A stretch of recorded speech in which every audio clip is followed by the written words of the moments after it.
오늘 거룩한 주일 여러분과 함께 주님의 말씀을 나누게 되어서 기쁘고 또한 귀한 시간을 주신 하나님께 감사합니다.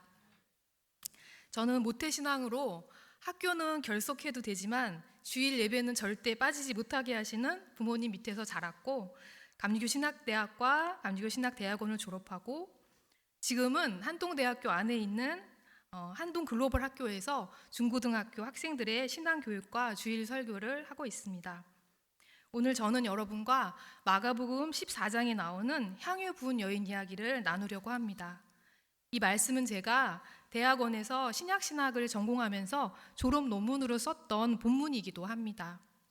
신약 성경에는 마태, 마가, 누가, 요한 이렇게 4개의 복음서가 있습니다. 그리고 이 복음서에는 모두 예수님께 향유 부은 여인 이야기가 나옵니다. 저는 어느 날 마가복음을 읽다가 예수님께 향유 부은 여인 이야기를 보고 좀 놀랐습니다. 제가 그동안 알고 있었던 내용하고는 다른 점이 아주 많았기 때문입니다. 저는 어릴 때부터 향유 부은 여인 이야기를 설교로도 들었었고 또한 찬양으로도 많이 불렀었기 때문에 이 이야기를 제가 잘 알고 있다고 생각했었습니다. 그런데 마가복음에는 전에 못 들어본 다른 내용들이 있었습니다. 예수님께 향유 부은 여인이 이야기가 나와 있는 4개의 복음서를 살펴보니 마가복음과 마태복음이 말하고 있는 내용이 거의 같았습니다. 한 여자가 예수님의 머리에 값진 향유를 붓고 비난을 받지만 예수님은 그녀를 칭찬하시고 그녀가 한 일이 복음과 함께 전해져 기억될 것이라고 강한 선언을 하십니다. 마지막 부분의 그 선언 부분은 누가복음이나 요한복음에서는 찾아볼 수 없는 내용이었습니다. 저는 이 예수님의 선언에 매료되어서 향유 부은 여인 이야기에 관심을 갖게 되었고 감리교 신학대학교 대학원에서 논문을 쓰게 되었습니다. 오늘 우리가 읽은 말씀은 예수님의 십자가 순환을 앞두고 한 여인이 기름 부음을 하는 이야기입니다. 오늘은 이 4개의 복음서들 중에서 가장 먼저 기록된 것으로 여겨지는 마가복음의 이야기를 중심으로 나누겠습니다. 마가복음은 전체 총 16장으로 되어 있습니다. 우리가 읽은 예수님께 기름 부음 받으신 이야기는 예수님의 순환 이야기가 시작되는 14장에 나옵니다.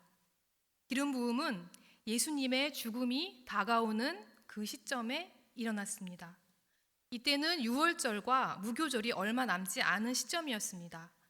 유월절은 우리가 알고 있는 대로 조상들이 출애굽, 즉 모세와 함께 이집트의 노예 생활을 탈출하면서 겪은 일들을 기억하며 지내는 절기입니다.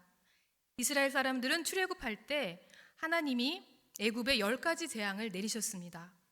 그 중에서 마지막 10번째 재앙은 사람과 가축의 첫 번째 난 것을 죽이는 것이었습니다. 그것을 피하기 위해서 이스라엘 사람들은 양을 잡아서 그 피를 문 임방과 기둥 좌우에 발라 놓아야 했습니다. 그러면 그 피가 발라진 집은 그 재앙이 넘어갔습니다. 그래서 이 절기를 넘어간다는 의미의 유월절이라고 부르는 것입니다. 또한 무교절은 그들이 출애굽을 할 때 서둘러서 나와야 했기 때문에 누룩, 즉 이스트를 넣은 빵을 먹을 수 없었음을 기억하면서 붙여진 이름입니다. 예수님은 바로 이 유월절에 십자가에 달려서 피 흘리시고 돌아가셨습니다. 주님으로 인해 우리는 죄로 사망에 이르지 않고 구원받아서 생명에 이르게 되었습니다. 예수님을 유월절 어린 양이라고 부르는 이유가 여기에 있습니다.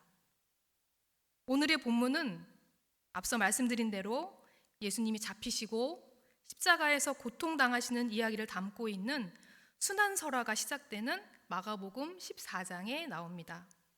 1절과 2절은 우리가 읽은 대로 유월절 이틀 전 대제사장들과 서기관들이 모여 예수님을 죽일 계획을 논의하는 내용입니다. 그리고 향유 이야기가 이어지고 그 다음 10절과 11절에는 가룟 유다가 대제사장들을 찾아가 예수님을 넘겨주기로 하고 돈을 약속받고 그들이 기뻐하는 내용을 담고 있습니다. 그러니까 이 향유 이야기는 예수님을 죽이려 모의하는 계략이 구체화되어가는 그 가운데에 일어난 것입니다. 우리의 이야기는 이렇게 샌드위치 구조로 앞뒤에 예수님을 죽음으로 이끌어갈 어두운 음모가 놓여 있습니다. 그 가운데에 어둠을 비추는 등불 같은 모습으로 향유 이야기가 나옵니다. 또한 아름답고 귀한 향기가 오늘의 말씀을 감싸고 있다면 그 앞과 뒤에 악취가 진동할 것 같은 장면이 놓여 있다고 볼 수도 있겠습니다. 음모와 죽음의 그림자가 짙어가는 그 상황에서 예수님은 한 여자에게서 기름 부음을 받은 것입니다. 여기서 우리는 마가복음의 저자가 향유 여인의 이야기를 아주 강조하고 있다는 것을 알 수 있습니다. 악취를 풍길 것 같은 죽음의 어두운 기운이 감싸는 그 한가운데에 향기로운 빛이신 예수님이 드러나는 사건을 놓아 대조하고 있습니다. 마가복음의 향유 사건은 베다니에서 일어났습니다. 유월절을 맞아 사람들은 예루살렘으로 많이 모였습니다. 오늘의 장소적 배경이 되는 베다니는 예루살렘과 가까워서 유월절을 지내기 위해서 예수님과 제자들이 머물고 있었던 곳이었습니다. 문둥병자 시몬의 집에서 예수님은 식사를 하고 계셨습니다. 베다니에는 문둥병자들이 모여 사는 곳이 있었다고 합니다. 시몬은 아마 전에 문둥병자였었는데 지금은 치유된 것 같습니다. 사람들을 초대해서 같이 식사를 하고 있었으니까요. 주님은 이렇게 아프고 고통받는 사람들에게 다가가시고 함께 거하시고 치유해 주시는 분이셨습니다. 식사 중이었다는 말로 풀이된 신약 성경의 언어 헬라어 단어는 비스듬히 누워있다라는 의미입니다. 당시 사람들은 그런 자세로 식사를 한 모양입니다. 그런데 한 여자가 아주 귀한 순전한 나드가 들어있는 한 옥합을 가지고 와서 깨트려서 예수님의 머리에 부었습니다. 나드 향유가 담긴 옥합은 설화석고로 만든 둥근 모양의 화병과 같은 것이었습니다. 나드 향유는 인도가 원산지인 나드 식물에서 추출했습니다. 순전한 나드 한 방울은 방 안을 향기로 가득하게 했다고 합니다. 이 강한 향기는 이 향유 이야기를 듣는 우리들로 하여금 그 장면을 머릿속으로 떠올릴 뿐만 아니라 좋은 냄새를 맡는 상상을 하도록 유도합니다. 나드 향유는 머리에 발라 향내가 내게 하는 데에 사용되었으며 또한 시신에 바르기도 했습니다. 이렇게 절기에 머리에 기름을 바르는 것은 일반적인 일이었습니다. 그리고 예수님은 비스듬히 누운 자세로 식사를 하고 계셨기 때문에 머리에 기름을 붓는 것은 어렵지 않았을 것입니다. 그런데 이 여자가 들고 온 이 순전한 나드 한 옥합은 아주 귀해서 엄청나게 비쌌습니다. 300데나리온 이상이라는 말은 일용직 노동자의 1년 임금보다 비싼 가격입니다. 당시 노동자들은 하루에 한 데나리온을 받았다고 합니다. 지금과 비교해 보자면 수천만 원 상당의 명품 향수 원액을 한 번에 써버린 것과 비슷한 상황일 것입니다. 식사하시는 예수님께 어떤 여자가 아주 비싼 나드 향유 원액이 들어있는 옥합을 가지고 와서 깨트려 주님의 머리에 전부 부었습니다. 갑자기 일어난 이 일에 사람들의 반응은 안 좋았습니다. 그 비싼 걸 왜 허비하냐고 그녀를 나무랬죠. 그 돈이면 가난한 사람들을 많이 도울 수 있는데 하면서 놀라고 그녀를 비난합니다. 이 사람들은 계산할 수 없는 만큼의 사랑이 주는 아름다움과 올바름은 볼 수 없었던 것 같습니다. 이 무명의 여인의 행동은 예수님에 대한 개인적인 사랑으로부터 나왔을 것입니다. 이 사랑이라는 것은 때때로 모든 형식을 깨뜨리며 상식을 뛰어넘으며 단순하게 모든 것을 주는 것입니다. 자발적이며 계산적이지 않고 이기적이지 않으며 시의적절한 이 여인의 선물은 우리에게 예수님을 같은 방식으로 사랑하라고 말하고 있습니다. 또한 다른 사람들이 예수님에 대한 자신의 사랑을 표현하는 방식을 판단하지 말 것을 가르쳐 줍니다. 예수님은 그녀를 향한 사람들의 비난에 반대하셨습니다. 그녀를 가만두라고 하고 그녀는 예수님께 좋은 일을 했다고 말씀하셨습니다. 가난한 사람은 언제든지 곁에 있어서 우리가 원할 때 그들을 도울 수 있지만 예수님 자신은 그렇지 않다며 그녀를 칭찬하셨습니다. 예수님은 자신에게 죽음이 가까이 다가오고 있다는 것을 알고 계셨을 것입니다. 앞에서 살펴봤듯이 예수님이 기름 부음을 받으신 때는 예수님의 죽음이 다가오고 있는 상황이었습니다. 다른 시기가 아닌 바로 그때 일어난 일이기 때문에 그녀의 행위는 더욱더 의미 있고 귀한 것이었습니다. 우리는 때로 우리의 합리적인 판단으로 어떤 일이 이렇게 되어야 한다, 또는 그게 아니고 다르게 되어야 한다, 이렇게 정답을 알고 있는 것처럼 빠르게 결론을 내릴 때가 있습니다. 당연히 이게 맞는 거라고, 누군가가 틀렸다고 강하게 주장하기도 합니다. 하지만 우리는 주의해야 합니다. 우리의 생각이, 판단이 언제든지 옳지 않을 수 있다는 것을 기억해야 합니다. 우리의 눈으로, 우리의 지각으로, 우리의 능력으로는 알 수도 없고 깨달을 수도 없고 그러한 일들이 이 세상엔 수없이 많다는 것을 잊지 말고 겸손히 주님께 그 뜻을 물어야 할 것입니다. 그런데 왜 예수님은 이 향유 이야기가 복음이 전해지는 곳마다 말해지고 기억되리라고 말씀하셨을까요? 첫 번째로 그것은 이 여인이 자신의 모든 것을 드리는 헌신으로 예수님이 메시아, 그리스도이심을 행동으로 표현했기 때문입니다. 당시 노동자의 연봉보다 비싼 그런 귀한 향유를 한 번에 써버리는 것은 상식적으로 이해가 가지 않고 일반적이지 않은 일임은 분명할 것입니다.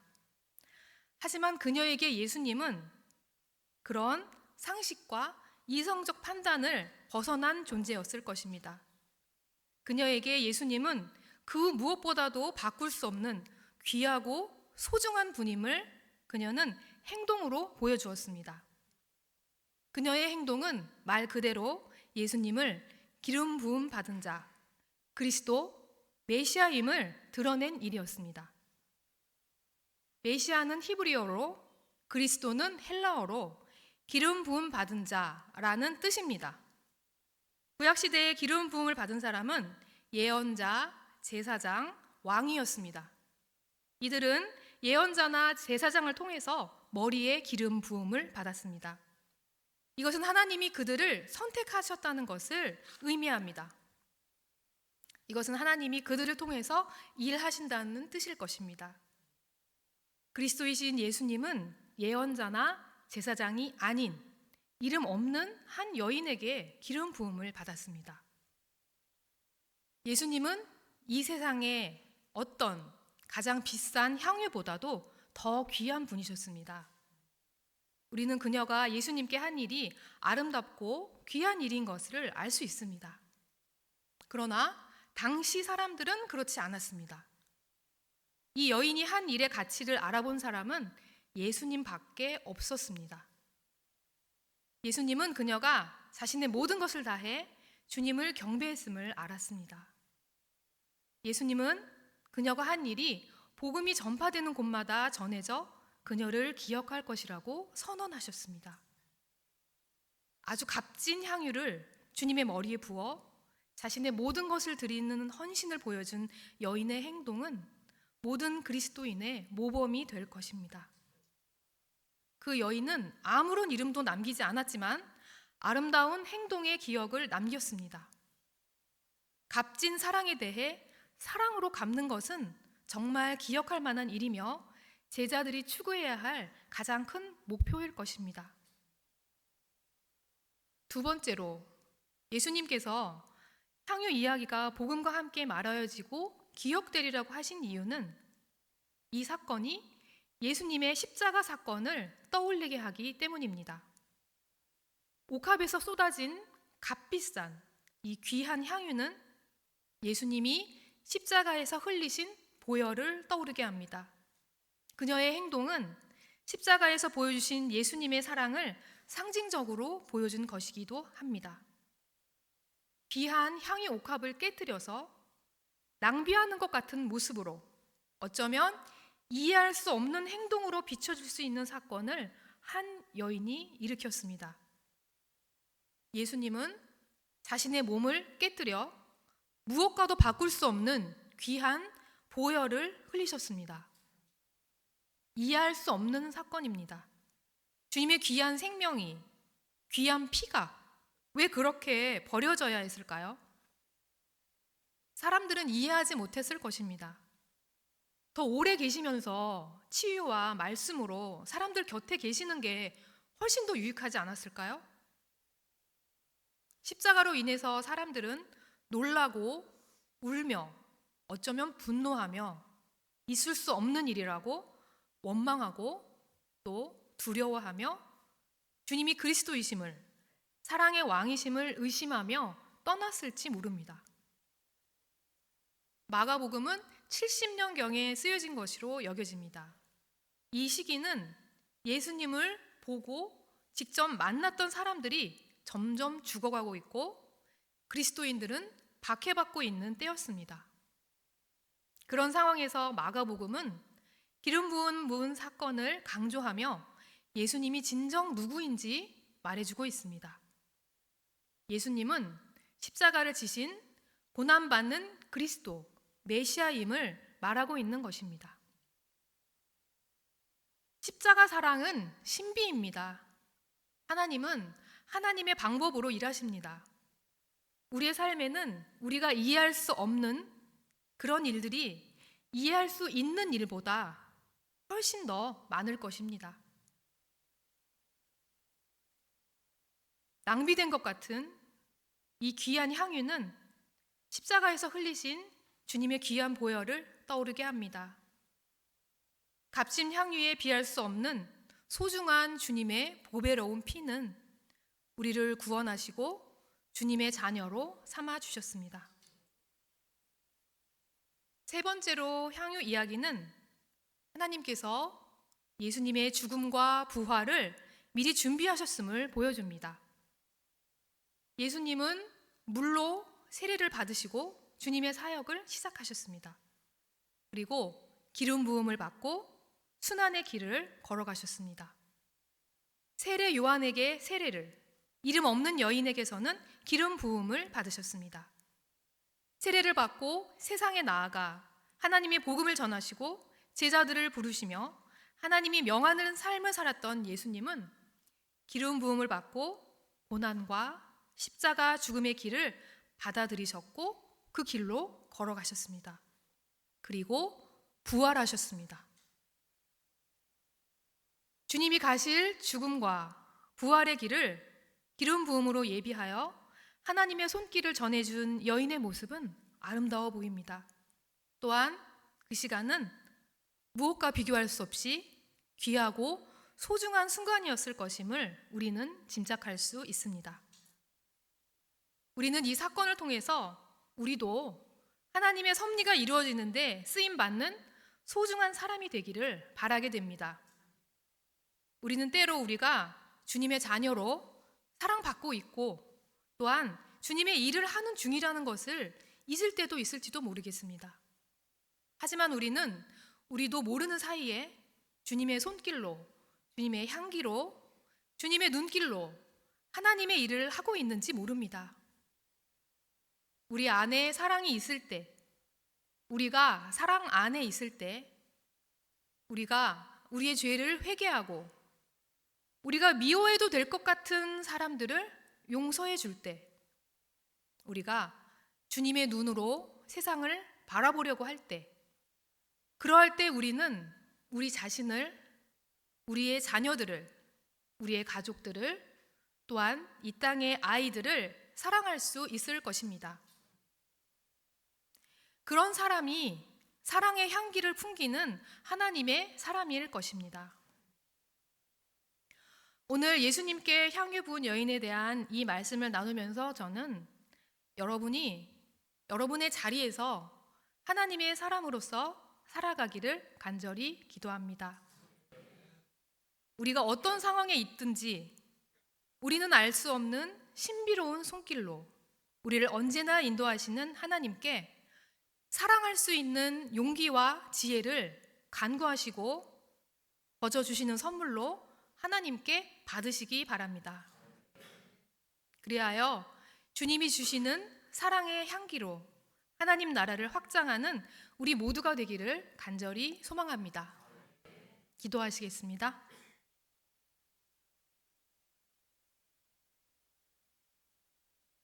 독생자를 십자가에서 우리에게 주시기까지 우리를 사랑하신 하나님, 우리를 내 딸이라, 내 아들이라 불러주시고 주님의 뜻대로 살아가도록 인도하심 감사합니다.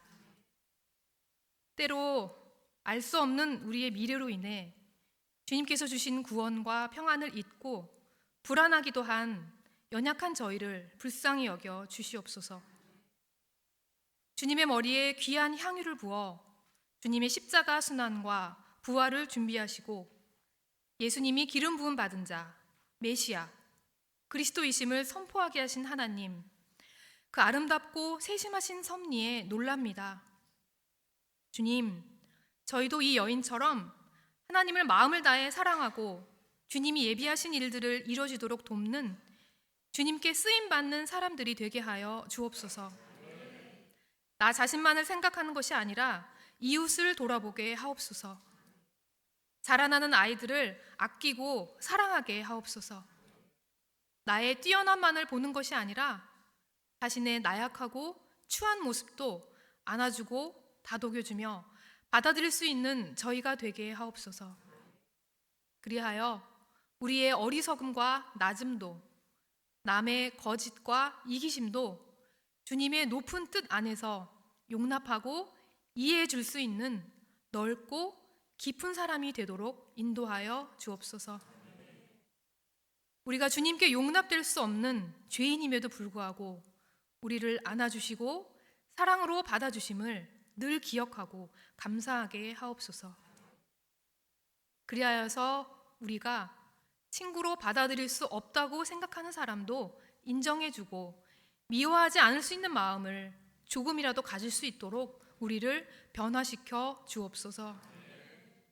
또한 우리가 적극적으로 마음껏 활동하며 우리의 삶을 살아갈 때도 때로 주님의 뜻을 기다리고 준비하며 내면을 풍성하게 하는 삶을 살 때도 항상 주님의 사랑과 은혜를 잊지 않고 소망 중에 거하도록 인도하여 주옵소서.